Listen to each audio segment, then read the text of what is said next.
In the decades leading up to the Civil War, which began on April 12, 1861, the nation was divided over the issue of slavery. The South wished to take slavery into the Western territories, while the North was committed to preventing the expansion of slavery. White slavery, the existence of white slaves who were indistinguishable from white people, raised serious concerns in both the North and the South.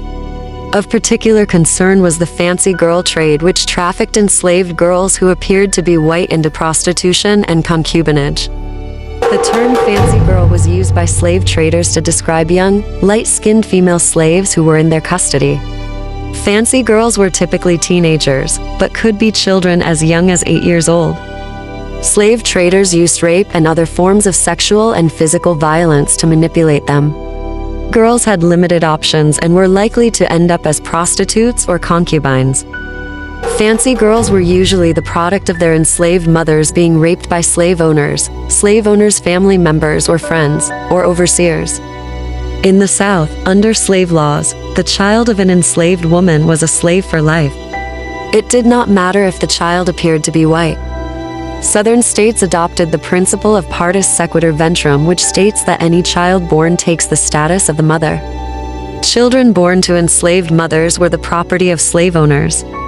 Slave owners could keep enslaved mothers' children or sell the children to slave traders.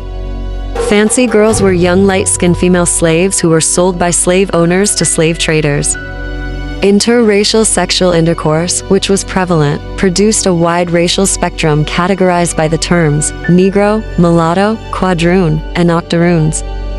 In some southern states, a slave was legally anyone with even a drop of black blood. Slaves who were quadroon, 1/4 black, or octoroon, 1/8 black, could appear to be white. Some quadroons and octoroons were indistinguishable from white people.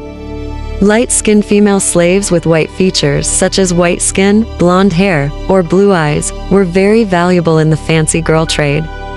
In general, slaves could be purchased in the Chesapeake Bay region for less than $400 and sold in New Orleans for $1,200 or more.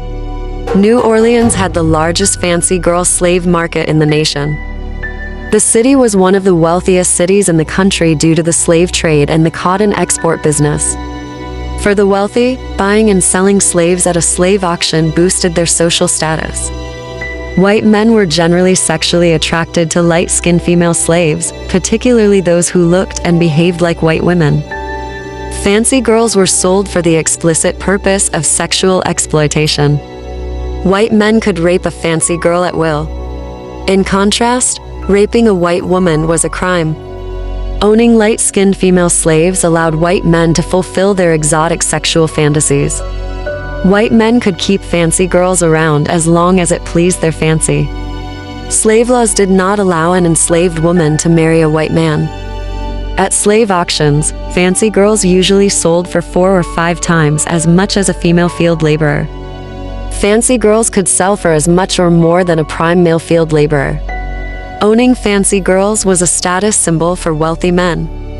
On the other hand, the general public seemed repulsed by the image of young, enslaved white women. There were outbursts at slave auctions when women, who appeared to be white, were being auctioned. Near New Orleans, the owner of a female slave, who claimed to be white, was threatened with violence. In New Orleans, Louisiana jurors decided in favor of a woman who sued for her freedom because she claimed to be white. In the South, there were slaves who were indistinguishable from white people. Some fancy girls appeared to be white. Some fancy girls had white skin, blonde hair, and blue eyes. White slaves drew the attention of the entire nation. A lot of people were uncomfortable with the idea that a person who appeared to be white could be enslaved. If there were slaves who were indistinguishable from white people, then a white person could be kidnapped and sold into slavery. If questioned, the kidnapper could simply say that the white captive was tainted with black blood. Stories circulated about white people who were actually kidnapped and sold into slavery. When African slaves were being imported, distinguishing between white people and black slaves was easy. However, after 1808, when the importation of slaves from Africa was banned, an ever-increasing number of slaves were born in the United States. and an ever-increasing percentage of those slaves born in the United States were mixed race. With time, a growing number of slaves would be indistinguishable from white people. In the 1800s, slave traders, slave owners, and courts placed black people in racial categories, such as Negro, mulatto, quadroon, and octoroon. Mulattoes begot quadroons, who begot octoroons, which could ultimately lead to persons with black blood who were indistinguishable from white people. The one-drop rule suggested that any person with a drop of black blood could be distinguished, based on physical and behavioral characteristics, from an actual white person.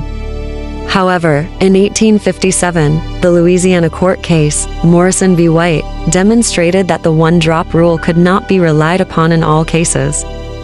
If a person appeared to be white, in the absence of compelling evidence to the contrary, white jurors would accept the person as being white. White slaves fueled the abolitionist movement, which questioned the existence of slavery in America.